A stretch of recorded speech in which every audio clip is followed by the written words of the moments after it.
താങ്കു friends ഏത് friends ആണെന്നല്ലേ? നരേന്ദ്രമോദിയുടെ friends അല്ല, രാജ്യത്തിന്റെ ഫ്രണ്ട്സ്. തനിക്കെതിരെ എത്ര വലിയ ജനാധിപത്യപരമായ ന്യായമായ സമരം ഉണ്ടായാലും അതിനൊന്നും മൈൻഡ് ചെയ്യാതെ ഒരു ഏകാധിപതിയായി താൻ മുന്നോട്ട് പോകുമെന്ന നരേന്ദ്രമോദിയുടെ അധികാരത്തിന്റെ അഹങ്കാരത്തിന്, ധാർഷ്ട്യത്തിന്, ധിക്കാരത്തിന് തിരിച്ചടിയേറ്റിരിക്കുന്ന നിമിഷമാണ്. ആ തിരിച്ചടി കൊടുത്തത് ഈ രാജ്യത്തെ ചെറുപ്പക്കാരായ വിദ്യാർത്ഥികളാണ്. ഒഡീഷയിൽ എപ്പോഴോ നേടിയ ഒരു വിജയത്തിന്റെ പേരിൽ തന്റെ കണ്ണിലെ കൃഷ്ണമണി പോലെ ധർമ്മേന്ദ്ര പ്രധാൻ എന്ന വിദ്യാഭ്യാസവുമായി ഒരു ബന്ധവുമില്ലാത്ത ഒരു വ്യക്തിയെ വിദ്യാഭ്യാസ മന്ത്രിയാക്കി തുടർച്ചയായി ചോദ്യപേപ്പർ ചോർച്ചയുണ്ടായിട്ടും സംരക്ഷിച്ചു നിർത്തിയ നരേന്ദ്രമോദിയാണ് ഇപ്പോൾ തോറ്റുപോയിരിക്കുന്നത്. ധർമ്മേന്ദ്ര പ്രധാൻ രാജിവെച്ചു എന്ന് അറിയുന്ന ഈ നിമിഷം അത് ഈ രാജ്യത്തെ വിദ്യാർത്ഥികളുടെ സമരത്തിന്റെ വിജയമാണ്. മിസ്റ്റർ മോദി, ഈ രാജ്യത്തിന്റെ ഒരു പ്രത്യേകതയുണ്ട്. ഈ രാജ്യത്തിന്റെ ജനാധിപത്യത്തിന്റെ ഒരു പ്രത്യേകതയുണ്ട്. ഈ രാജ്യത്തെ രാഷ്ട്രീയ പാർട്ടികൾ തോറ്റുപോയിട്ടുണ്ട്. ഈ രാജ്യത്ത് രാഷ്ട്രീയ നേതാക്കന്മാർ തോറ്റുപോയിട്ടുണ്ട്. പക്ഷേ ന്യായമായി നടത്തിയ ഒരൊറ്റ സമരം പോലും തോറ്റുപോയ ചരിത്രമില്ലാത്ത രാജ്യമാണ് ഇന്ത്യ മഹാരാജ്യം. ബ്രിട്ടീഷുകാർക്കെതിരായിട്ട് സമരം ചെയ്ത് വിജയിച്ച ഞങ്ങൾക്ക്, ബ്രിട്ടീഷുകാരുടെ ഷൂ നക്കിയ നിങ്ങൾക്കെതിരായിട്ട് സമരം ചെയ്ത് വിജയിക്കുവാൻ വലിയ പ്രയാസമൊന്നുമില്ല എന്ന് നിങ്ങൾ മനസ്സിലാക്കേണ്ടതായിട്ടുണ്ട്. സമരം ചെയ്ത ആളുകളെ നിങ്ങൾക്ക് ചൈനീസ് ചാരന്മാരെന്ന് വിളിക്കാം, പാകിസ്ഥാന്റെ ഒറ്റുകാരെന്ന് വിളിക്കാം, അമേരിക്കയുടെ പണം പറ്റുന്നവരെന്ന് വിളിക്കാം, രാജ്യദ്രോഹികളെന്ന് വിളിക്കാം, ദേശവിരുദ്ധരെന്ന് വിളിക്കാം, തീവ്രവാദികളെന്ന് വിളിക്കാം.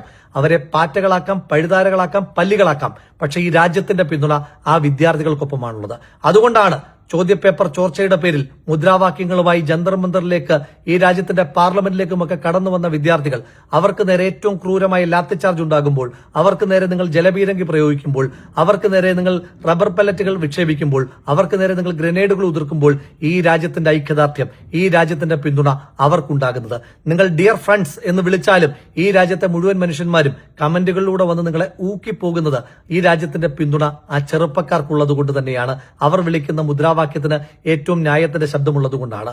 ഒരുപക്ഷെ ഉറക്കമുളച്ച് പഠിച്ച് പരീക്ഷ എഴുതി പാസ്സായതിനു ശേഷം ചോദ്യപേപ്പർ ചോർന്നു എന്നതിന്റെ പേരിൽ പരീക്ഷ വീണ്ടും നടത്തണമെന്ന് പറയുമ്പോൾ ഉണ്ടാകുന്ന വിദ്യാർത്ഥികളുടെ സമ്മർദ്ദം നിങ്ങൾക്ക് മനസ്സിലാകണമെന്നില്ല. ഗുജറാത്തിലെ ചോര കണ്ടു മറന്ന നിങ്ങൾക്ക് ഈ രാജ്യത്ത് ചോദ്യപേപ്പർ ചോർച്ചയുടെ പേരിൽ ആത്മഹത്യ ചെയ്ത 22 ചെറുപ്പക്കാരുടെ വേദന എന്താണെന്ന് മനസ്സിലാകണമെന്നില്ല.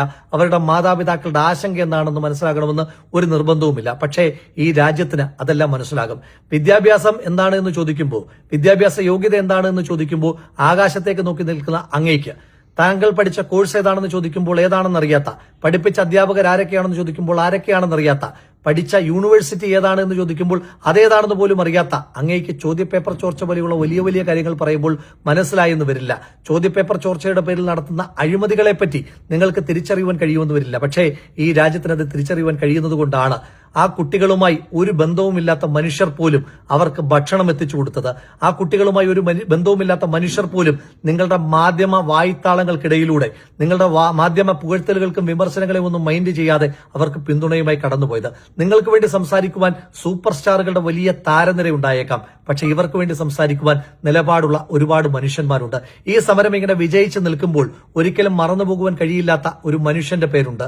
നിങ്ങൾ നിരന്തരമായി ആക്രമിക്കുന്ന, നിങ്ങൾ നിരന്തരമായി ആക്ഷേപിക്കുന്ന, നിങ്ങൾ നിരന്തരമായി വിമർശിക്കുന്ന, പക്ഷെ ഈ രാജ്യത്തിന് എപ്പോഴൊക്കെ ആവശ്യമായി വരുന്നോ അപ്പോഴൊക്കെ മുഷ്ടി ചുരുട്ടി മുദ്രാവാക്യവുമായി തെരുവിലേക്ക് ഇറങ്ങുന്ന രാഹുൽ ഗാന്ധി എന്ന ഇന്ത്യയുടെ പ്രതിപക്ഷ നേതാവിന്റെ ശബ്ദം, ഇന്ത്യയുടെ പ്രതിപക്ഷ നേതാവിന്റെ മുഖം, ഇന്ത്യയുടെ പ്രതിപക്ഷ നേതാവിന്റെ രൂപം, അദ്ദേഹത്തിന്റെ സമരം.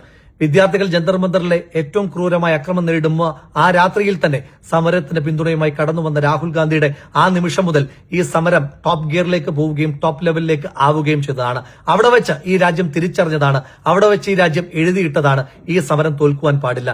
ഇപ്പോൾ ധർമ്മേന്ദ്ര പ്രധാൻ രാജിവെക്കുമ്പോൾ അത് രാഹുൽ ഗാന്ധിയുടെയും ഈ രാജ്യത്തെ വിദ്യാർത്ഥികളുടെയും ഏറ്റവും വലിയ സമരത്തിന്റെ വിജയമാണ്. ആ സമരത്തിന് എല്ലാവിധമായ ഹൃദയാഭിവാദ്യങ്ങളും ഒരിക്കൽ കൂടി പറയുന്നു. നരേന്ദ്രമോദി, നിങ്ങളുടെ കൗണ്ട് ഡൌൺ ആരംഭിച്ചിരിക്കുകയാണ്. ഈ രാജ്യത്ത് നിങ്ങൾ കെട്ടിപ്പൊക്കിയ കോട്ടകൊത്തളങ്ങൾ, ഫാഷിസ്റ്റ് കോട്ടകൾ, അതൊന്നൊന്നായി തരിപ്പണമാകുവാൻ പോവുകയാണ്. അത് തകർക്കുവാൻ പോകുന്നത് നിങ്ങൾ പാറ്റകളെന്നും പഴുതാരകളെന്നും പല്ലികളെന്നും വിളിക്കുന്ന, നിങ്ങളുടെ നേതാക്കൾ ഇത്തിരിപ്പോന്ന പിള്ളേരെന്ന് വിളിക്കുന്ന ആ കുട്ടികൾ തന്നെ വന്ന് നിങ്ങളുടെ സിംഹാസനത്തെ തകർത്ത് തരിപ്പണമാക്കി നിങ്ങളെ താഴെ ഇറക്കും. അപ്പോൾ ഈ സമരത്തിന് സമരാഭിവാദ്യങ്ങൾ.